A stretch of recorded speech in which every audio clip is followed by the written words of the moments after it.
नमस्कार व्यूअर्स, मैं हूं अमीश देवगन और आप देख रहे हैं देश का सबसे लोकप्रिय और प्राइम टाइम का सबसे जोरदार कार्यक्रम आर पार। क्या विपक्ष घुसपैठियों वाले मुद्दे की गंभीरता समझ नहीं पा रहा है? यह सवाल आज मैं इसलिए उठा रहा हूं क्योंकि कल लोकसभा में गृह मंत्री अमित शाह ने चुनाव सुधार पर जोरदार हुंकार भरी और कहा कि विपक्ष चाहे जितना भी प्रयास कर ले, लेकिन मोदी सरकार एक एक घुसपैठियों को देश से बाहर निकाल कर रहेगी। हालांकि जब गृह मंत्री ने घुसपैठियों पर अपनी बात रखनी शुरू करी तो कांग्रेस विरोध जताते हुए सदन से बाहर चली गई। सवाल है कि क्या वोट बैंक के चक्कर में विपक्ष देश हित को ताक पे रख रहा है? अखिलेश यादव कह रहे हैं कि मोदी सरकार एसआईआर के नाम पर एनआरसी करा रही है, लेकिन ममता बनर्जी इन सबसे 2 कदम आगे निकलते हुए यहां तक कह दिया कि चाहे नाक रगड़ लो, लेकिन एसआईआर का फॉर्म मत भरना, मत भरना, मत भरना। इसके बाद उन्होंने गृह मंत्री अमित शाह पर आपत्तिजनक टिप्पणी कर डाली। उनकी एक आंख में दुर्योधन दिखता है और दूसरी आंख में दुशासन। सवाल है कि अगर मोदी सरकार घुसपैठियों को देश से बाहर निकाल रही है तो विपक्ष बेचैन क्यों है? क्या वाकई इसके पीछे वोट बैंक वाला एक नैरेटिव है? और एक और बड़ी बात, जब से धुरंधर फिल्म आई है तब से भी जो तुष्टीकरण की प्रकाष्ठा है वो हमें देखने को मिल रही है। इसमें भी धार्मिक एंगल खोजा जा रहा है। आज इन्हीं तमाम मुद्दों पर देश की सबसे बड़ी पॉलिटिकल बहस। वंदे मातरम का विरोध आज के कांग्रेस के नेतृत्व तक कांग्रेस के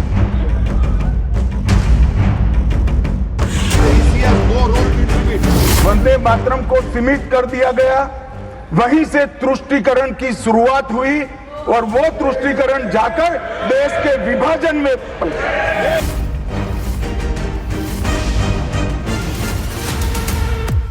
चुनाव सुधार और एसआईआर पर संसद में बहस खत्म हो गई और लोकसभा में अमित शाह के जोरदार भाषण के बाद विपक्ष का आरोप ध्वस्त हो गया। उल्टे विपक्ष गंभीर आरोप में घिर गया। ये क्यों सदन छोड़कर भाग गए? मैं तो बात कर रहा था घुसपैठियों को देश के बाहर निकालने की। अब ये तो देखिए साहब, ये घुसपैठियों को लिए भाग गए क्योंकि उनकी पॉलिसी है नॉर्मलाइज कर दो घुसपैठ को, मतदाता सूची में डालकर फॉर्मलाइज कर दो। इसके बाद अमित शाह ने मद्रास हाई कोर्ट के जज के खिलाफ महाअभियोग प्रस्ताव के मुद्दे पर भी विपक्ष को घेरा। जजमेंट क्या है? एक पहाड़ी पर मान्यता है कि यहां सबसे ऊपर दिया जलाया जाए। मान्यवर, एक वोट बैंक को संभालने के लिए एक हाईकोर्ट के जज के सामने इम्पीचमेंट लेकर आए हैं।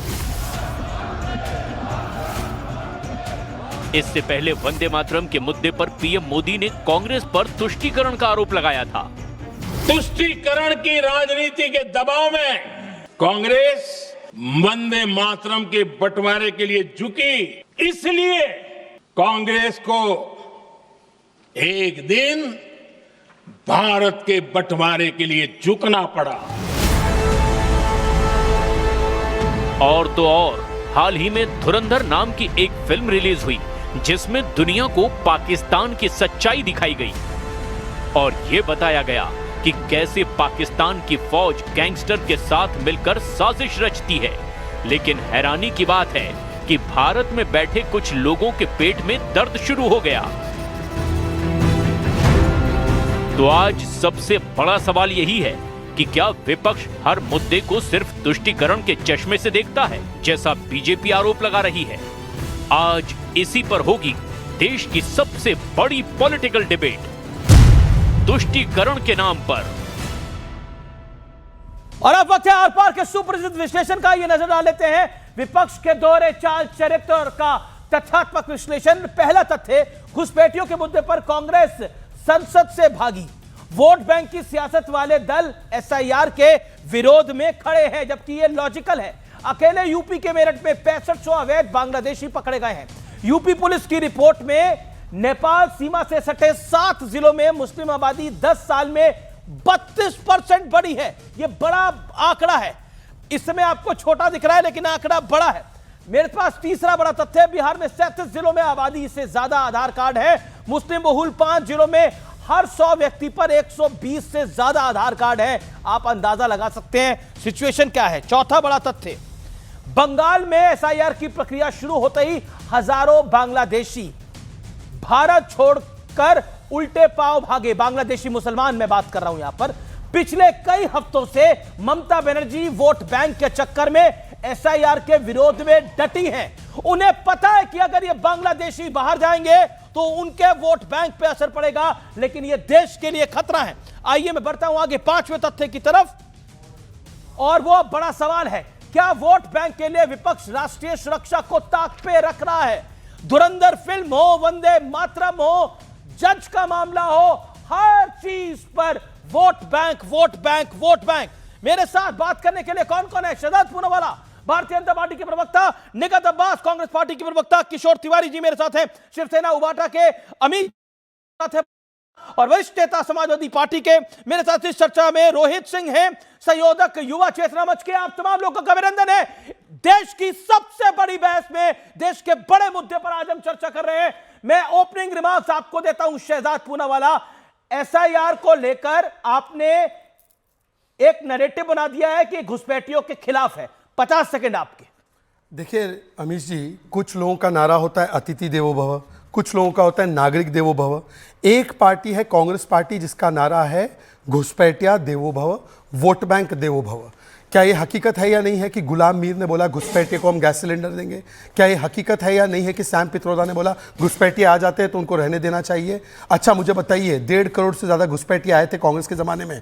आज 90% बॉर्डर सील किया गया है। 450 किलोमीटर जहाँ सील नहीं हुआ है वो कौन सी जगह है? केवल बंगाल। और वहाँ पर सबको नागरिक बनाने की प्रक्रिया। और जब हम डिटेक्ट, डिलीट और डिपोर्ट करते हैं तो विरोध कौन करता है? रोहिंग्या के लिए कांग्रेस के लॉयर्स जाते हैं, घुसपैठियों के लिए जाते हैं टीएमसी के बाकी के लॉयर्स। अभी जो रोहिंग्या पे आया था सीजीआई का जजमेंट, उन्होंने कहा कि रोहिंग्या को रेड कारपेट देंगे क्या? तो उस पर पता है क्या कहा टीएमसी और कांग्रेस इकोसिस्टम ने? कि ये तो टीआरपी के लिए दिया हुआ जजमेंट है। अब मैं आना चाहता हूं दूसरी बात पर। एक टेस्ट करा सकता हूं अमीश जी? नहीं, टेस्ट आप बाद में लीजिएगा, आपके 1 मिनट हो गया। नहीं आप ओके। राहुल गांधी ने बोला था कि सीए नहीं आना चाहिए, ये मुस्लिम विरोधी है, ठीक है? बिल्कुल बोल जी। आज देश में सीए कानून लागू हो गया है। आजकल इटली वाली राजमाता शहजादा और बबली सीए पर केवल 3 शब्द बोलेंगे, लोकतंत्र लोकतंत्र लोकतंत्र। निगत अब्बास 4:24 11 जनवरी 2020। अब क्या निगत अब्बास सही है कि सीए का विरोध केवल तुष्टिकरण के लिए? ठीक है, देखिए मुझे लगता है कि निगत अब्बास का ओपनिंग रिमार्क है, कोई बीच में इंटरवीन ना करे। निगत अब्बास, पॉइंट इज दिस कि हर चीज से दिक्कत है। वंदे मातरम से समस्या है, एसआईआर से समस्या है, जज से समस्या है। अमीर जी, मैं चाह नहीं रही थी कि इनके लेवल तक गिरूं, पर क्या है ना, मेरे भाई इतने अच्छे हैं कि हर बार पर्सनल अटैक। चलिए आज मैं कुछ लेकर आई हूं, मैं जाती नहीं उनके लेवल पर। तारीख के साथ बताऊंगी मेरे भाई। 3 जनवरी 2017 को शहजाद पूनावाला ने अपने एक ट्विटर फ्रेंड को ट्वीट करा था, जब उनके फ्रेंड ने ट्वीट करा कि I bet Shehzad Poonawalla will be cheerleader for Narendra Modi in next 5 years, and Shehzad Poonawalla tweeted would prefer to die than be a cheerleader for desi Hitler, thanks but no thanks. अब मैं पूछना चाहती हूँ शहजाद भाई, आपको भगवान करे 100 साल की उम्र हो, तबियत ठीक है जब से चेयर लीडर हिटलर को ज्वाइन करा, या तबियत पे नासाज है, कुछ गड़बड़ी है? ये तो था पर्सनल अटैक का जवाब। अब मेरे सवाल का जवाब। मैं आपके सवाल पर आती हूं क्योंकि मैं उतना गिरना नहीं चाहती थी। खैर, आपने जो सवाल पूछा, मैं तो ना आज आप ही के पैनल के माध्यम से अमीश जी कहती हूं, हाथ जोड़कर, देश की लोकतांत्रिक व्यवस्था अगर कोई बचा सकता है तो वो इस समय के प्रधानमंत्री श्री नरेंद्र मोदी जी हैं। मैं हाथ जोड़कर विनती करती हूं, भैया इस्तीफा दे दीजिए, क्योंकि ये इस्तीफा देंगे तभी जो मोदी जी, अमित शाह जी और आरएसएस और इलेक्शन कमीशन की साठगांठ लोकतंत्र को खत्म करने के लिए चल रही है ना, ये तभी बेहतर होगी। मोदी जी इस्तीफा क्यों देंगे? सुनिए, आपने 1.5 मिनट बोल लिया। सुनिए 3 सवाल पूछे मैंने, पर्सनल अटैक का जवाब दिया। मुझे 3 सवाल, मैं आपके सवाल पर आ रही हूं। 3 सवाल नेता विपक्ष श्री राहुल गांधी जी ने पूछे, जो अमित शाह जी ने जवाब नहीं दिए। सवाल क्या थे कि सीजीआई को पैनल से क्यों हटाया, 45 दिन में सीसीटीवी फुटेज क्यों हटाते और रीडेबल वोटर लिस्ट क्यों नहीं देते। अब देश के नए देश के नए गृह मंत्री, नए भारत के नए गृह मंत्री अमित शाह जी गलती से साला बोल दिए, तौबा तौबा, घबराहट में तो हम क्या कर सकते हैं। अब मुझे ये बताइए, जो ये अमित शाह ने जवाब दिया, 45 दिनों का जवाब दिया। अच्छा पॉइंट, नहीं आपने बोला, मैं बीच में नहीं बोल रहा, मैं आपसे सवाल पूछ रहा हूं। आप बोला अमित, आप बोले प्रधानमंत्री को इस्तीफा देना चाहिए। प्रधानमंत्री इस्तीफा क्यों देंगे, किस लिए? For what? मैं बता देती हूं क्यों, किस लिए देंगे इस्तीफा। मैंने आपसे जो प्रश्न पूछा उसका जवाब तो देते। आप जज का इंपीचमेंट लेके आना चाहते हैं, आप एसआईआर को मानते नहीं है और आप लोकतंत्र को बचा रहे हैं।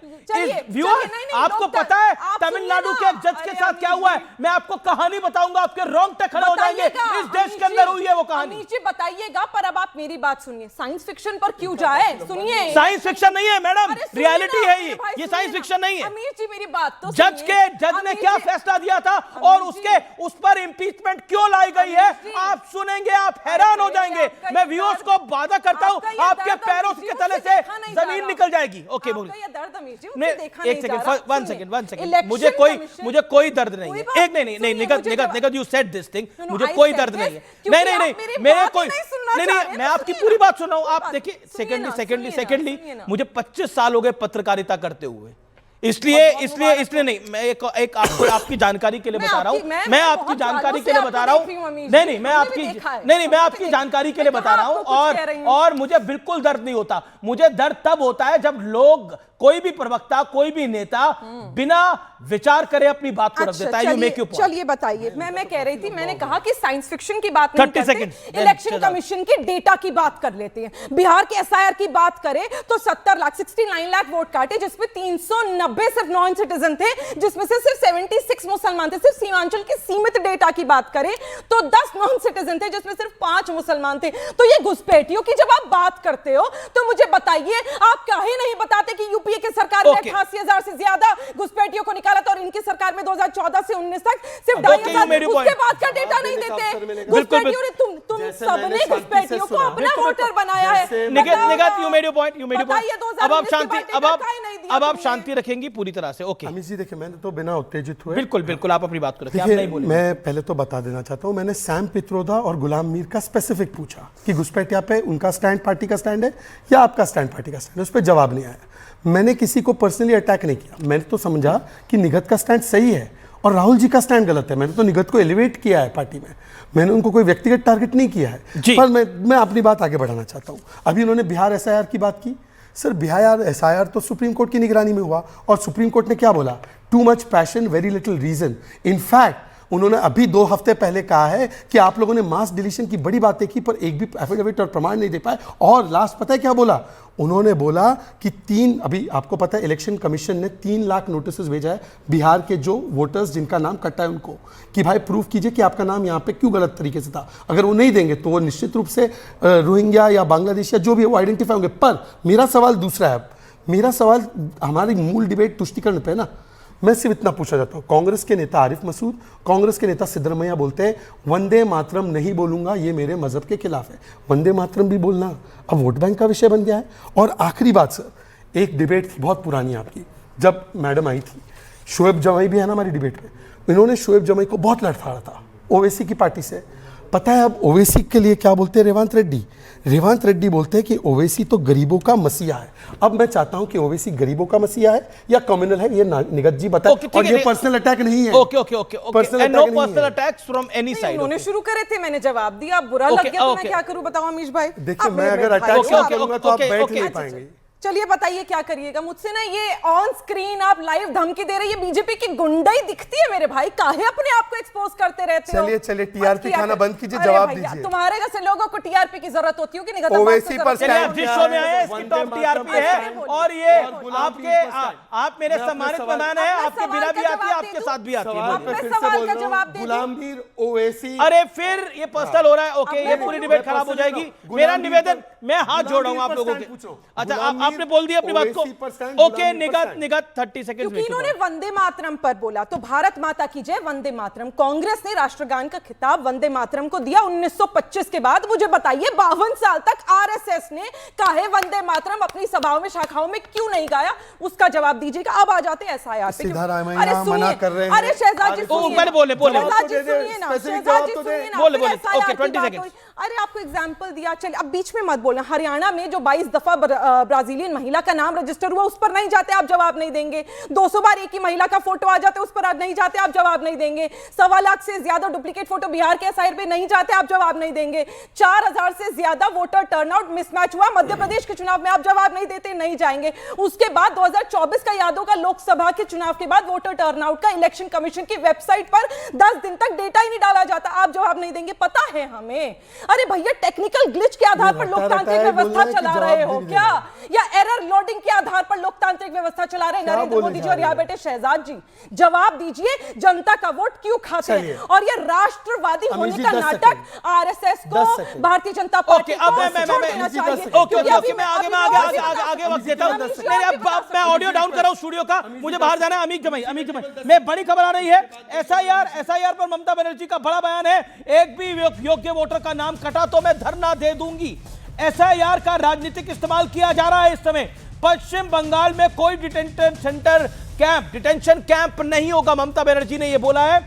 मैं खुद ही अभी तक अपना एसआईआर फॉर्म नहीं भर पाई हूं। अब ममता बनर्जी शहजादपुरा वाला फॉर्म नहीं भर पाई हैं, तो वो नागरिक होंगी कि नहीं होंगी आपके अनुसार? ऐसा है, एसआईआर नागरिकता तय करने के लिए नहीं है।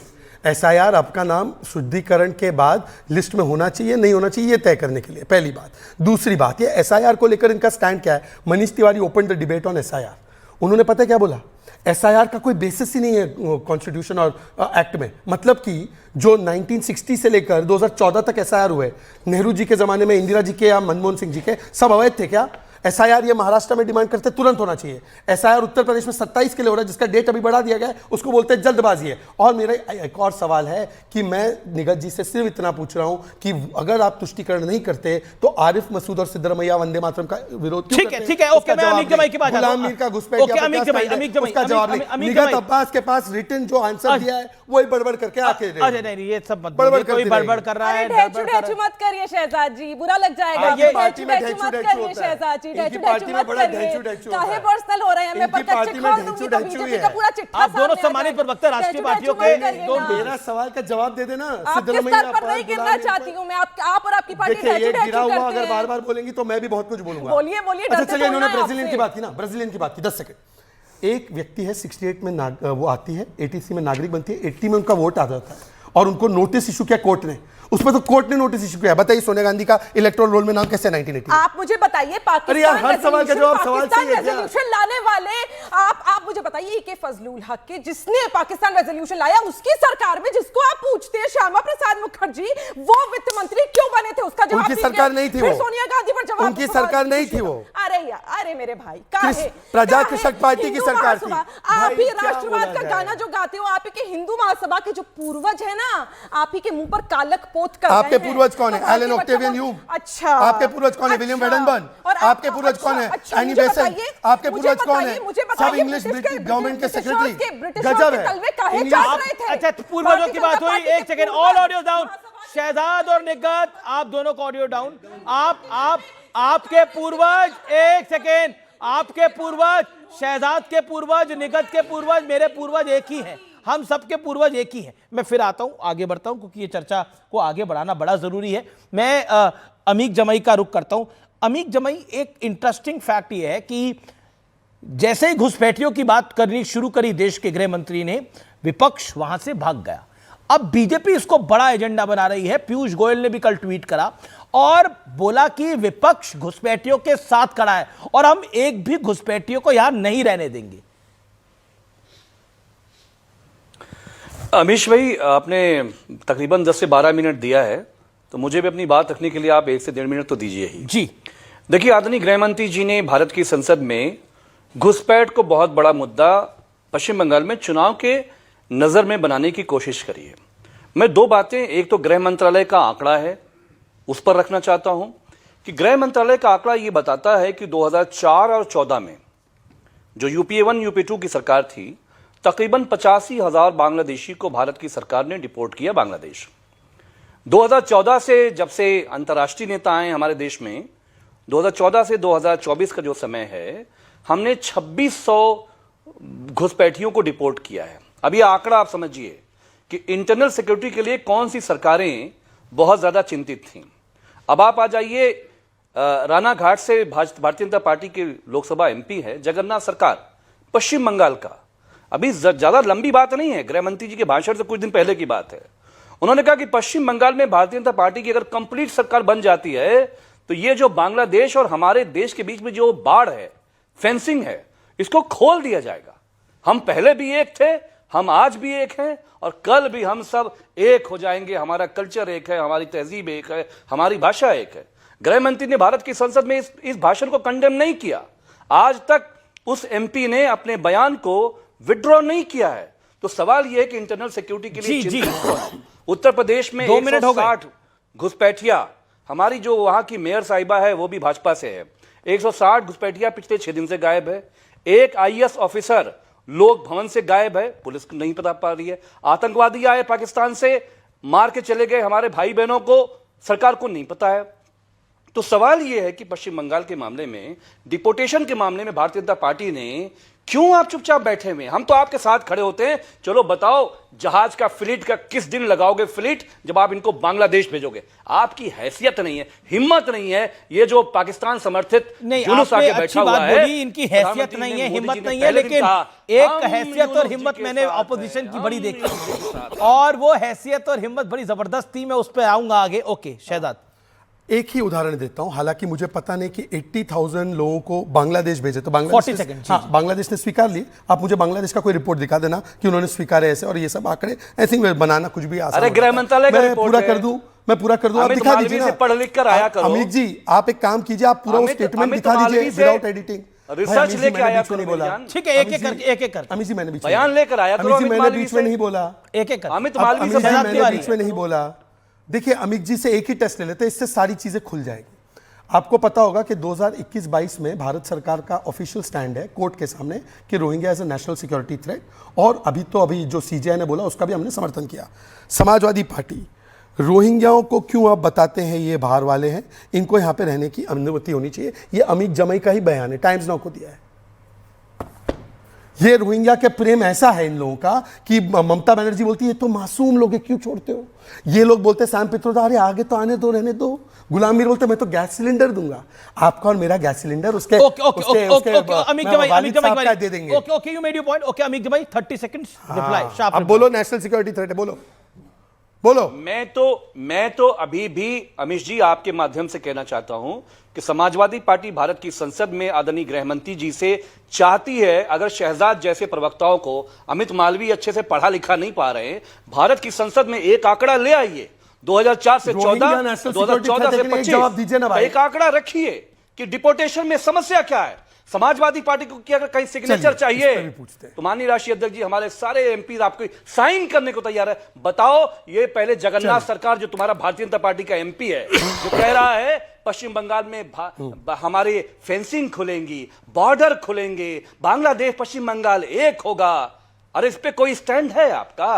आ गए बहस करने अमीश देवगन जी के राष्ट्रीय कार्यक्रम में। न कोई ज्ञान है, न इनपुट है, न रिसर्च है, न पढ़ाई है, खाली वो हमारी बहन बैठी है निगात, उससे झगड़ा कर रहे हो, बैठ के झगड़ा कर रहे हो। जो घुसपैठ का मामला, जवाब दो। जवाब जो भी इलीगल आ चुके हैं 10-12 साल में यूपीए के जमाने में और उससे पहले, उनको अगर निकालना है अमीश जी, मैं आपको ऐसे पत्रकार पूछूं तो 2 प्रोसेस है। एसआईआर करके इनको पहले वोटर लिस्ट से निकालो, डिटेक्ट डिलीट करो, और फिर डिपोर्ट करने के लिए एनआरसी लाओ। ये एसआईआर का भी विरोध और एनआरसी का विरोध, वरना अभी बोल दे अमित जी मैं एनआरसी के साथ और यूपीए 1 और रोहिंग्या इलीगल है, कोई रोहिंग्या इलीगल है बोल दो, घुसपैठियों को बाहर भेजने के लिए बताइए। एसआईआर का विरोध, एनआरसी का विरोध, रोहिंग्या हमारे दामाद, और बोलते कि हम जो है घुसपैठियों के खिलाफ, को भेजने के लिए हिपोक्रेसी की हमारी सरकारों या नहीं है? एसआईआर की जरूरत नहीं थी। किशोर तिवारी भी हाथ खड़ा कर रहे हैं, कैसे निकालेंगे एसआईआर? एक सेकंड शोएब जमाई कि कहां समाजवादी पार्टी का वोट है। अच्छा, समाजवादी पार्टी से आप तो इस टेरिटरी के अंदर पीछे होते जा रहे हैं, आप तो इस टेरिटरी में पीछे होते जा रहे हैं। राजद समाजवादी पार्टी आगे निकलने की कोशिश कर रही है, आप कहां खड़े हैं?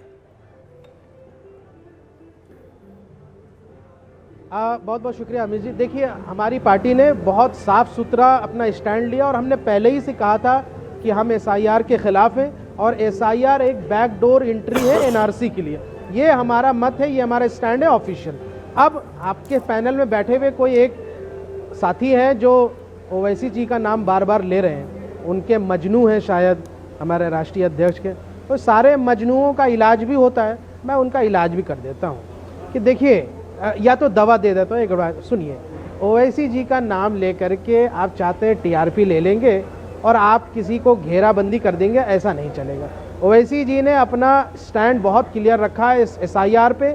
हमने पहले भी अपने इलेक्शन कमीशन में जो हमें काम करना था, इलेक्शन कमिश्नर से मिल करके हमने वहाँ पर प्रॉपर तरीके से अपनी रिप्रेजेंटेशन दी और उसका निदान भी किया गया। लेकिन ओवैसी जी तो मजनू किसी और को कहते हैं, और समाजवादी पार्टी, राजद और कांग्रेस कहती है कि ओवैसी जी तो बी टीम में भारतीय जनता पार्टी की। ये मजनू तो बहुत सारे लोग हैं, ये शहजाद पूनावाला भी मजनू बन रहे हैं, इनकी पार्टी मजनू है, ये अमीक जमाई साहब है, वो लोग भी मजनू हैं। मजनू बहुत सारे हैं, सारे मजनुओं का जो है कांग्रेस पर इलाज होना चाहिए और जनता ने बिहार में इलाज किया है। कौन है? आपने भाषा ठीक करो, भाषा ठीक करो अपनी। शोएब जमाई प्रॉपर तरीके से दिल्ली स्टेट प्रेसिडेंट है, ये प्रॉपर तरीके से जो है सारे मजनुओं का जो है वो बेहतर तरीके से जवाब दिया है और सारे मजनुओं सारे ये समाजवादी पार्टी के प्रवक्ता कह रहे हैं। मजनू अब समझ गए हैं कि आप ज्यादा नाम, जरा जुबान ठीक करिए अपनी। भाई मैं नहीं जानता हूँ, जुबान ठीक करिए, जुबान भाई साहब मुझे यहाँ ये तरीका नहीं है बात करने का, टीवी नहीं है, मैं नहीं जानता। यही आपने जामिया मिलिया इस्लामिया से सीखा है, जामिया मिलिया इस्लामिया से आपने यही सीखा है, इसीलिए आप जामा ही लगाते हैं। मजनू को इतना नहीं चीखना चाहिए, किसी मजनू को इतना चीखना नहीं चाहिए। अरे भाई नहीं चीखिए ना, हमने मजनुओं का नाम लिया, आप क्यों अपना बीच में टांग अड़ा रहे? उड़ता तीर क्यों ले रहे हैं? मैंने शहजाद पूनावाला से कहा है, मैंने भाजपा से कहा है, आप उड़ता तीर ले लिया जनाब, ऐसा मत कीजिए। आप मजनू है क्या? नहीं है ना, आप नहीं है तो चिंता मत कीजिए। संयम रखिए, संयम रखिए। मजनू आप चिंता मत कीजिए, बैठिए ना। हाँ सुनिए, सलाम उत्तर प्रदेश भी हम जल्द आ रहे हैं। अस्सलाम वालेकुम, मुलाकात होगी यूपी में जरूर, चिंता मत काम नहीं है। नमाज पढ़िए, जरा फातिहा पढ़ दीजिए, हमारा स्वागत तो नहीं। अमित जमाई भी अपनी पार्टी के, आप कह रहे हैं कि वो नमाज पढ़े, फातिहा पढ़े, ये सब पढ़े नमाज और फातिहा, उसमें क्या है? आप मतलब इस तरह से मिसट्रीट ना करिए, उनको हड़का रहे हैं, आप धमका रहे हैं। वो भी अपनी पार्टी के, अपने पार्टी के प्रदेश अध्यक्ष है दिल्ली यूनिट के। अमीर जी में जवाब, अरे भाई मैं सच्चा अमित भाई मेरा ये कहना है, एक शोएब जमाई बोल रहे हैं। अच्छा शोएब जमाई को हड़का रहे हैं, आप डांट रहे हैं उनको इतनी बुरी तरह से? नहीं, आराम से ना, इत्मीनान से। अरे एमआईएम वाले जनाजे की नमाज भी पढ़ाते हैं, शोएब जामाई को समाजवादी पार्टी की जनाजे की नमाज पढ़ा देंगे। नमाज पढ़ाइए, हमें अच्छा मुसलमान बनाइए, निकाह का भी पढ़ाइए। ये लैला मजनू, ये सब समाजवादी पार्टी का जनाजे की नमाज भी हम पढ़ा देंगे। सुनिए ना, सुनिए, समाजवादी पार्टी की जनाजे की नमाज अगर पढ़ानी होगी तो यही आपको टास्क मिला है ना, शहजाद भाई ने यही आपको काम दिया है, ये आप यही काम दिया है शहजाद भाई ने आपको, यही काम दिया। अब आप सही ट्रैक पर नहीं, वो शहजाद भाई और आप में क्या दोस्ती है वो पार्लियामेंट में सही ट्रैक पे आए हैं मौलाना। जब यहाँ से आपके नेता सुनिए, आपके नेताजी, आदरणीय नेताजी कहते हैं मैं मोदी जी को प्रधानमंत्री देखना चाहता हूँ, तब आपकी जुगलबंदी कैसी थी? तब आप तो वहाँ आपस में शेर व शायरी और कव्वाली पढ़ रहे थे, तो दोनों भाई भाई हुए ना आप और शहजाद जी। तो भाई निकाह हम पढ़वा देते हैं, अगर इतनी मोहब्बत है समाजवादी पार्टी को और भाजपा को तो हम निकाह पढ़वा देते हैं, उसमें क्या दिक्कत? मैं निकाह भी पढ़वा दूंगा, कांग्रेस के आशीर्वाद से आप लोग की नमाज भी उत्तर प्रदेश में समाजवादी पार्टी आपको तारीख नहीं पता है। अभी आपको 4 दिन हुआ है एमआईएम में आए हुए, आपको 4 दिन हुआ है एमआईएम में, जुमा एक हफ्ता। आपको नहीं मालूम है कि कांग्रेस ने कितना एमआईएम को बढ़ाया है? आपको कांग्रेस ने यूपी 1 में असद ओवैसी साहब को दिया, हम लोग बड़ा सम्मान करते हैं असद ओवैसी साहब का।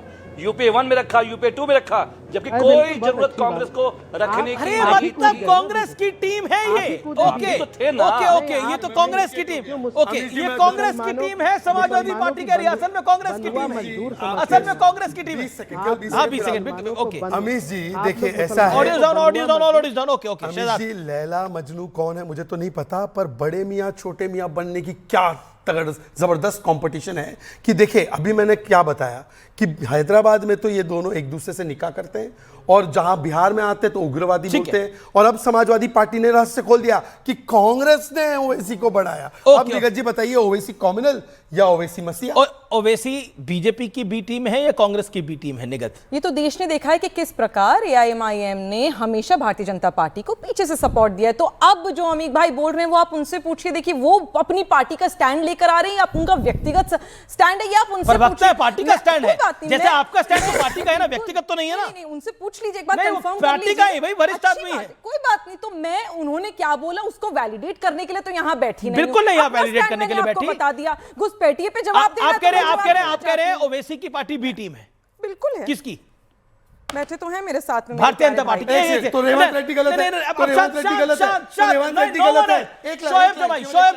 शोएब जमाई the centre point right now. Shoaib जमाई, आप हैं भाई बी टीम बीजेपी की, कांग्रेस की प्रवक्ता यहाँ कह रही है निगत अब्बास। देखिए और आपका और इनका तो पुराना वास्ता भी है। नहीं होते तो बिहार में चुनाव हमारे साथ लड़ते ना। हमारी हालत ऐसी है इस वक्त, एमआईएम की हालत ऐसी है कि सारे मजनू आपस में लड़ रहे हैं, और ये साबित करने के लिए कौन उनका ज्यादा बड़ा आशिक है, और ये आपस में दिख रहा है। कोई कांग्रेस वाला लड़ रहा है, कभी समाजवादी वाला लड़ रहा है, पर वो कह रही है कि बीजेपी ज्यादा बड़ी आशिक है, यही कह रही है ना। हमने तल्लाक, आशिक जैसा शब्द का इस्तेमाल मैं नहीं करना चाहती हूँ, डिबेट सबको में अच्छा हमने नहीं लगता, पर तलाक हाँ दे कौन किसको सपोर्ट कर रहा है वो बिहार के चुनाव में भी देखा गया है। जनता साक्षी, मैं क्या बोल रही हूँ, जनता आपको तलाक देगी उत्तर प्रदेश में, और उत्तर प्रदेश में नए समीकरण बनेंगे, उत्तर प्रदेश में नए समीकरण बनेंगे, और जनता आप लोगों को तलाक दे देगी। सारे मजलूओं को अरे आप कहां बीच में आ रहे हैं? ओके निगत अब्बास, जनता आप लोगों को तलाक दे देगी ऑलरेडी।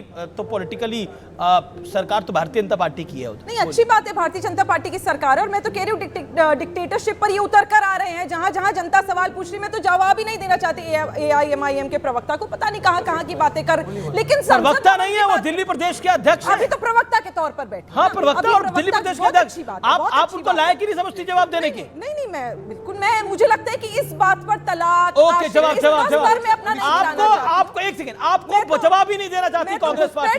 एक सेकंड, शांति, आपको जवाब ही नहीं देना चाहती कांग्रेस पार्टी? ये जवाब देने लायक ही नहीं बचे।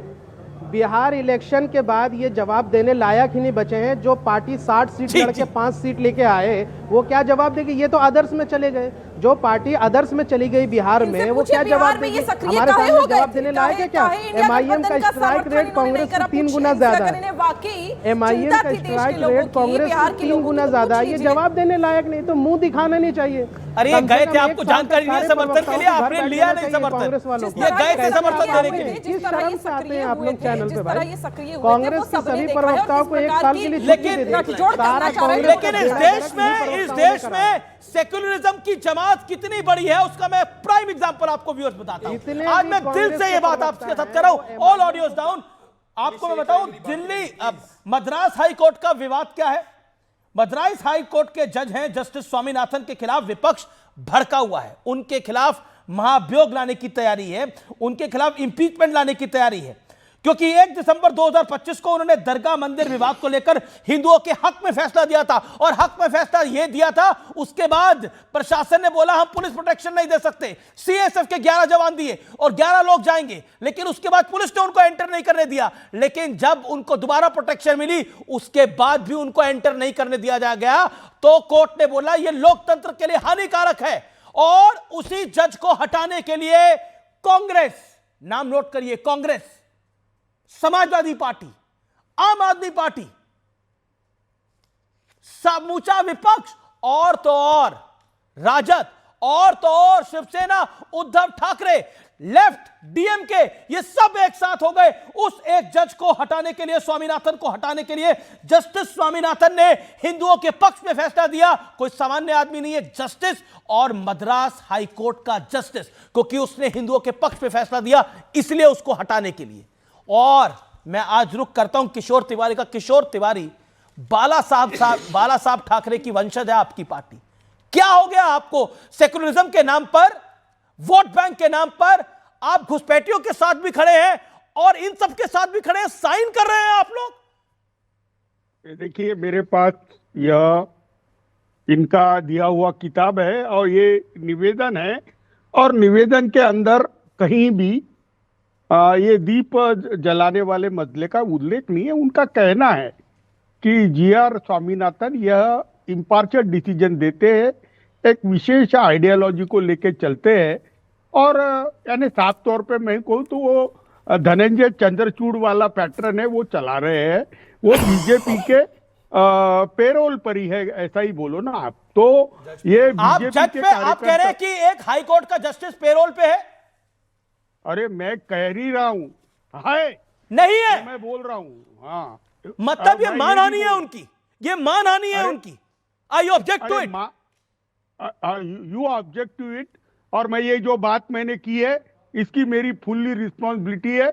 उसके लिए न्यूज 18 इंडिया या अमन अपना अमित देवगन जवाबदार नहीं है। लेकिन मैं बता रहा हूं जो एलिगेशंस उनके खिलाफ लगाए गए हैं वो इम्पार्शियल जस्टिस नहीं देते, ऐसे एलिगेशन है, इसलिए उन पे महाभियोग आया गया। दूसरी बात आपने बोली कि घुसपैठियों को हम साथ देते नहीं। जिनका नागरिकत्व भारत का नहीं है उनको बाहर निकाल देना चाहिए, ये एक हमारी बात है। दूसरी बात कि भारत यह सनातन राष्ट्र है और रहना चाहिए, लेकिन यहां रहने वाले मुसलमानों को सेकेंडरी स्टेटमेंट नहीं देनी चाहिए। तीसरी बात यह है कि हमने महाभियोग पे साइन किया, इसलिए हमने हिंदुत्व छोड़ दिया। ऐसा शिक्षा महाभियोग पे साइन का मतलब एक हिंदू, एक जज ने हिंदुओं के पक्ष में फैसला लिया और शिवसेना उबाटा उसके खिलाफ खड़ी हो गई। मतलब सोचिए। मैं रोहित सिंह का रुख करता हूं, काफी देर से इंतजार करें, एक सेकंड में आऊंगा आपके पास। रोहित सिंह, आपका कमेंट। देखिए, कांग्रेस पार्टी लोकतंत्र विरोधी है, कांग्रेस पार्टी संविधान विरोधी है, कांग्रेस पार्टी पूज्य बाबा साहब अंबेडकर जी के सिद्धांतों की विरोधी है। जिस प्रकार से इंदिरा गांधी जी ने वोट चोरी घोटाला के उपरांत देश में आपातकाल लगाया और इंदिरा गांधी जी ने ही सुप्रीम कोर्ट के सीनियर 3 जजों को सरपास करके चीफ जस्टिस ऑफ इंडिया के रूप में एन रॉय को अपॉइंट किया, ये पूरा देश और दुनिया जानती है। आप उस कांग्रेस पार्टी से या उस कांग्रेस पार्टी के फोल्ड में खड़े राजनीतिक दलों के नेताओं से क्या अपेक्षा करते हैं? जस्टिस स्वामीनाथन साहब ने मद्रास हाईकोर्ट के न्यायमूर्ति रहते हुए तमिलनाडु के गरीबों के लिए, वंचितों के लिए, पिछड़ों के लिए न्याय दिया है। अरे चुप रहिए, कराची के कार्यकर्ता हैं, शर्म आता है आपको? शर्म आता है एक न्यायमूर्ति के बारे में ऐसे बोलते हैं? बाला साहब ठाकरे की आत्मा कराह रही होगी, श्राप दे रही होगी उद्धव ठाकरे को। बेशर्मी की पराकाष्ठा पर खड़े हैं उद्धव ठाकरे। चुप रहिए किशोर तिवारी, सुनिए पूरी बात। माननीय न्यायपालिका के खिलाफ खुलेआम बोलना बंद कीजिए, अंबेडकर जी के स्वाभिमान की रक्षा कीजिए। न्यायपालिका न्यायमूर्ति क्या हो गया आप लोगों को? इलेक्शन कमीशन खराब है, जुडिशरी सारी बिक गई है, इस तरह के शब्द आप लोग बोल रहे हैं। फ्रस्ट्रेटेड हो चुके हैं आप लोग, हार हार के चुनाव फ्रस्ट्रेटेड हो चुके हैं आप लोग। कमाल की बात कर रहे हैं आप। कभी इलेक्शन कमीशन को बोलते हैं कि इलेक्शन कमीशन खराब है, इलेक्शन कमीशन बीजेपी के एजेंडे पे काम करता है। अब आप कह रहे जुडिशरी बिक चुकी है, आई ऑब्जेक्ट टू इट। आप इस देश में अराजकता फैलाना चाहते हैं क्या? ये क्या लॉजिक है बोलने का? एक हिंदू, एक second, you made your point sir, you made your point sir. मतलब एक हिंदू जज, एक हिंदू पक्ष के लिए फैसला हुआ, उसके खिलाफ महाभियोग लेके आया जाएगा? क्यों भाई, क्यों? आपको सूट नहीं करेगा, आप जज को हटवा देंगे और फिर कहते हैं हम लोकतंत्र के पैरोकार हैं। निगत अब्बास, वन सेकंड शहजाद, मैं आपको बताऊंगा। आप शहजाद वेट करिए अपनी टर्न के लिए। निगत अब्बास, आप लोकतंत्र के प्रहरी हैं, आप इलेक्शन कमीशन को नहीं मानते, आप एक जज फैसला नहीं दे रहा, उसके खिलाफ महाभियोग को लेकर आ रहे हैं आप। गलत के खिलाफ अगर सवाल क्या गलत है? गलत क्या है उसमें? बात कर रही हूं, गलत क्या है उसमें? देखिए, जो कोर्ट करेगा वो अच्छी बात है, कोर्ट कर रहा है, हम उसको स्वीकार भी करते हैं और उसका आदर भी करते हैं। गलत क्या करा कोर्ट ने? अरे मैं तो इलेक्शन कमीशन की बात कर रही हूं मेरे भाई। आपने कहा अराजकता फैला देंगे, मैं पूछ रहा हूं मद्रास हाईकोर्ट पे। आप मद्रास हाईकोर्ट पे आप क्या आप जाना चाहते हैं? मैं जाना ही नहीं चाहती। क्यों नहीं पूछूंगा? आपकी पार्टी ने, आपकी पार्टी महाभियोग लेके आ रही है, आप अपनी पार्टी के साथ नहीं है क्या? मैं अपनी पार्टी के साथ हूं, मैं तो कह रही हूं जो कोर्ट ने कहा है उसको लेकर डिस्कशन होगी, चलेगा, पता चलेगा क्या होगा। कोर्ट की बात नहीं है, महाभियोग लेके आ रही है आपकी पार्टी। क्यों लाएंगे? मुझे बताइए, अगर यहाँ पर क्यों क्या कारण है? क्या कारण है? तरफ तुष्टीकरण की राजनीति होगी और ये लोग कैप्चर करने की कोशिश करेंगे हर जगह, मोनोपोली और डुओपोली, और अब जुडिशरी सिस्टम पर भी ये लोग मैडम आपको पता है मुद्दा क्या है? कोर्ट ने कहा कि एक दिया वहां जला दो जाकर, सीआईएसएफ की सिक्योरिटी थी, उसके बावजूद मना कर दिया।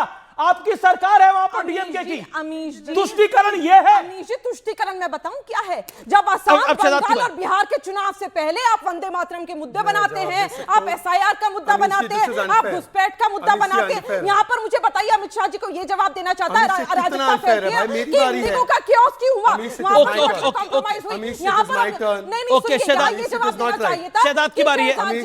Audio down. शहजाद, अब ऑडियो डाउन। अब आपने बोला सर, सवाल नहीं सुना, आपको जवाब देना है। ये तरीका नहीं हो। जवाब देना है आपको। जरूरत है audio down. Shehzad Poonawalla on screen, no one है।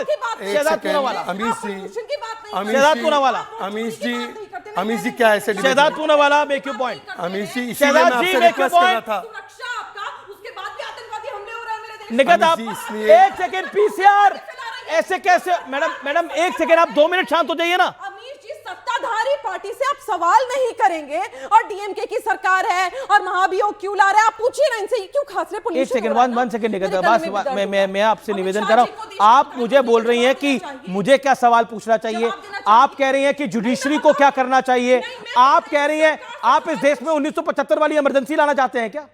तो तय करे कांग्रेस पार्टी 1975 वाली इमरजेंसी लाना चाहती है क्या? इतिहास है आप लोगों का इमरजेंसी लाने का। नहीं, यू क्रॉस योर लाइन। आपने बोला आप ये सवाल करिए, आप ये सवाल करिए। नो, शहजाद पूनावाला, आप इंडिगो लाएंगी, आप सब लाएंगी। Okay madam,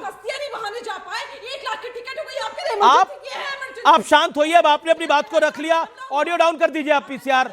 Shahzad Poonawalla, okay, Shahzad Poonawalla, कैसे बात की? निगत, शांति। अब आप दूसरे की टर्न पे बोलने दीजिए। आपको ऑडियो ऑन एयर नहीं जा रहा। अब ऑडियो ऑन एयर नहीं जा रहा। ओके, सबसे पहले मैं केवल बता दूं कि मैं एक नॉन एनडीए स्टेट में जाकर जब से बीमार हुआ हूं तब से ठीक ही नहीं हुआ हूं। तो मेरी बीमारी का कारण मैं बता देता हूं। दूसरी बात, अमीश जी देखिए, मैं इसीलिए नॉट फेयर। निगत, अमीश जी देखिए, शांति। मैं माफी चाहता हूं। इनको जो आप शांति रखिए। ये क्या यार अमीश, इसीलिए मैं डिबेट में नहीं आता। ओके शहजाद बोलिए। इसीलिए मैं आपसे रिक्वेस्ट कर रहा था, मुझे मेरा मौका दे दीजिए। बोलिए। अमीश जी, देश में 2 तस्वीरें उभर कर आई है। अभी आपने देखा होगा कि यूनेस्को की हेरिटेज लिस्ट में एक तरफ तो दीपावली को इंटीग्रेट किया गया, उसको सेलिब्रेट किया गया। पूरी दुनिया में सनातन का डंका बज रहा है। सनातन का शिव शक्ति पॉइंट हमने देखा है कि चांद पे भी आ गया। हम देख रहे हैं यूएई में मंदिर बन रहा है और यहाँ पर हम देखते हैं कि एक दिया लगाने के लिए महाभियोग लाते हैं। अभी मैं बता दूं आपको कि ये जजमेंट के बाद ज्योतिमणि ने बोला है कि ये जजमेंट खराब है इसलिए हम ला रहे हैं। टीआर बालू ने कहा है। आपको पता है, पहले तो रिमूवल ऑफ जज कोई जजमेंट पे नहीं लाया जा सकता। दूसरी बात मैं पूछना चाहता हूँ, ये संविधान विरोधी भी है, सनातन विरोधी भी है। मैं सिर्फ इतना पूछना चाहता हूँ कि ये जो लोग संविधान की बड़ी बड़ी बातें करते हैं, ये संविधान के साथ है तो भाई जजेस को तो हम नहीं अपॉइंट करते, जज तो जज अपॉइंट करते हैं आज को। तो जज क्या बीजेपी वाला जज क्या जजेस ने अपॉइंट किया था? तीसरी बात, ये सनातन विरोधी भी है।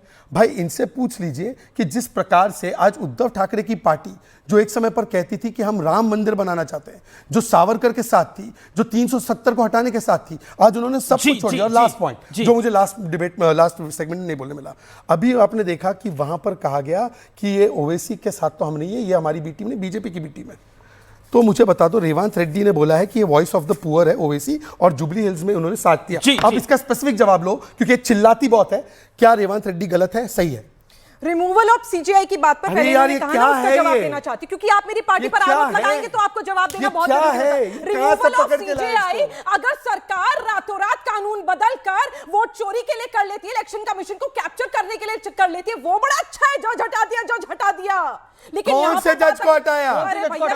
कौन से जज को आपने पैनल से हटाया? तब तो आपको बड़ा मजा आता है कि हाँ भाई एक इंडिविजुअल। एक सेकंड, कौन से पैनल में? इलेक्शन कमीशन के पैनल में। बताइए, एक पैनल में सीजीआई था। क्यों डिलीट करते हो? रीडेबल लिस्ट क्यों नहीं देते हो? सीजीआई को पैनल से क्यों हटाया? 3 सवाल के जवाब। अच्छा, मैं एक सेकंड रोक रहा हूं, एक सेकंड रोक रहा हूं मैं। अमीक जमाई आपके पास आता हूं। अमीक जमाई, मतलब आप अपने आप को सेकुलर पार्टी बोलते हैं और आप उस जज की इंपीचमेंट के लिए आपके सांसद साइन कर रहे हैं। देखिए अमीश जी, आप पिछले 14 के बाद आपने देखा है कि 2 तरह की चीजें हमारे देश में हो रही हैं। इतिहास में सबसे पहली बार हुआ कि सुप्रीम कोर्ट के जितने भी बड़े जजेस थे वो सड़क पर आए, सड़क पे आके प्रेस कॉन्फ्रेंस की और कहा कि एनडीए, ये सत्ता, प्रधानमंत्री जी और जो एक्टिंग अमित प्रधानमंत्री जमाई, जी, मेरा सवाल ये स्पेसिफिक मिलकर है। जुडिशरी पे दबाव बना रहे हैं। एक जज ने हिंदुओं के पक्ष में फैसला दिया, उसके खिलाफ महाभियोग समाजवादी पार्टी क्यों ला रही है? धैर्य, काम डाउन, धैर्य रखिए, थोड़ा धैर्य रखिए। पानी पी लीजिए रमेश जी, पानी पी लीजिए। पी लिया मैंने, पानी बताई। मैं हम ये बड़ी देख खबर रहे आ हैं रहा हूं, कि जो ट्रंप लोग- ने प्रधानमंत्री नरेंद्र मोदी को फोन किया है। ट्रेड और एनर्जी के मुद्दे पर प्रधानमंत्री नरेंद्र मोदी से बात हुई है। यह बड़ी खबर है इस समय की। अमेरिकी राष्ट्रपति ने प्रधानमंत्री नरेंद्र मोदी से बात करी है। अमेरिकी राष्ट्रपति डोनाल्ड ट्रंप ने, यह समय की बड़ी डेवलपमेंट है, बड़ी खबर है। Okay Amit ji, complete yourself. महाभियोग ला रहे हैं, यही आपका लोकतंत्र है। कोर्ट बोले उसकी बात ना मानो और उसके खिलाफ महाभियोग लेकर आओ, यही लोकतंत्र है आपका। जब आपकी सरकारें आएंगी ऐसा ही लोकतंत्र चलाएंगे आप। देखिए, जज भारत का संविधान। सवाल यह है कि लोअर कोर्ट के जजेस अगर बीजेपी आरएसएस के माइंडसेट से दलितों के खिलाफ, आदिवासियों के खिलाफ, मुसलमानों के खिलाफ एक इलाहाबाद हाईकोर्ट का जज, ये आप तय करेंगे? उसने बोला था मुसलमानों के खिलाफ, ये आप तय करेंगे कि जज का फैसला सही है। उसका वीडियो, मैं फैसले की बात कर रहा हूं, जो बयान की बात नहीं कर रहा। जज का फैसला सही है, ये इस देश की पॉलिटिकल पार्टियां तय करेंगी। कितना बैटिंग करेंगे प्रधानमंत्री? मैं प्रधानमंत्री के लिए नहीं, मैं इस देश की जुडिशरी के लिए बैटिंग कर रहा हूं। आज अब एक जज को गाली दे रहे हैं, कल सबको देंगे। और इस देश के जजेस सुने, इस देश की जुडिशरी सुने, उन्हें बिकाऊ बोला गया है यहां पर।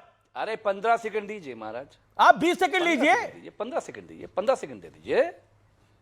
हमारा यह कहना है कि इलाहाबाद का चाहे वो जज रहे हों, ये जो फैसले हो रहे हैं, अब कहीं मामला सब ठीक चल रहा है, कोई एक ग्रुप गया, फ्रिंज ग्रुप, और कहा साहब इस मस्जिद के नीचे सीधे यहीं पे था मंदिर, ना जांच ना कोई उसकी are Hindus fringe group according to you. Okay Shehzad, 30 second survey करा के। अब देखिए अमित जी, मेरी बारी है। बिल्कुल आपकी बारी है। अभी का आपका ऑडियो डाउन है, 30 सेकंड में ऑडियो डाउन कर दूंगा। केवल सिंगल जज का ऑर्डर नहीं, डिवीजन बेंच ने अपहोल्ड किया और सुप्रीम कोर्ट में जब चैलेंज किया तो उस पर कोई स्टे नहीं लगाया। तो क्या सुप्रीम कोर्ट भी फ्रिंज है? Point number 1।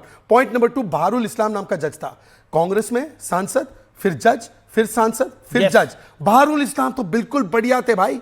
और यहां पर एक जज जिसको जुडिशरी ने अपॉइंट किया है, उसको अपने फैसले के लिए, और उन्होंने हिंदुओं के लिए नहीं दिया। Sorry Amit ji, he has given the judgement in favour of constitutional right. Yes, constitutional right के लिए दिया। तो एक कांग्रेस जो हज हाउस बनाना चाहती है, एक दिवाली का दिया नहीं लगा सकती। Okay Amit counter point 20 second. अगर लोअर जुडिशरी नेतागिरी करेगी बीजेपी आरएसएस के पक्ष में, अरे हाईकोर्ट का जज है ये, माहौल बना के पिच देगी बीजेपी आरएसएस को, ये भी हम लोग समझते हैं।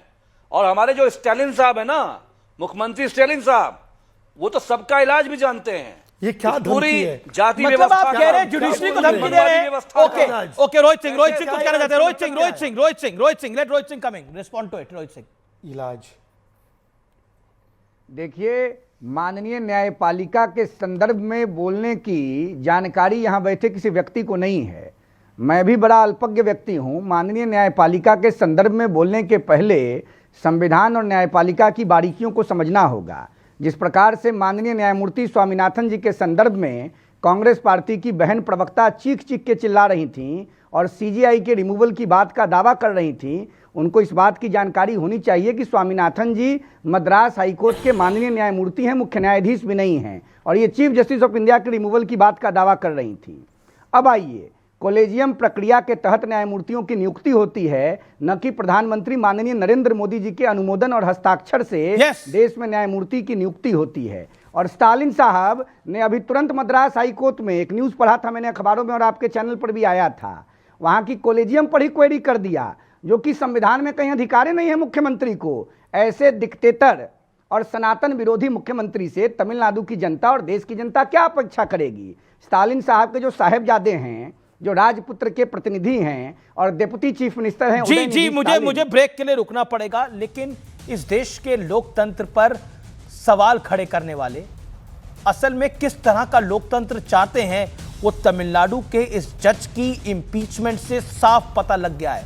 और जिन जिन माननीय सांसदों ने इस पे साइन करे हैं, जरूर आईने में जाकर अपनी शक्ल को देखें, क्योंकि पता लगेगा कि आखिरकार तुष्टीकरण क्या होता है। It is very very sad, बड़े दुख के साथ मैं आपको बता रहा हूं, ये इसी देश में हो रहा है।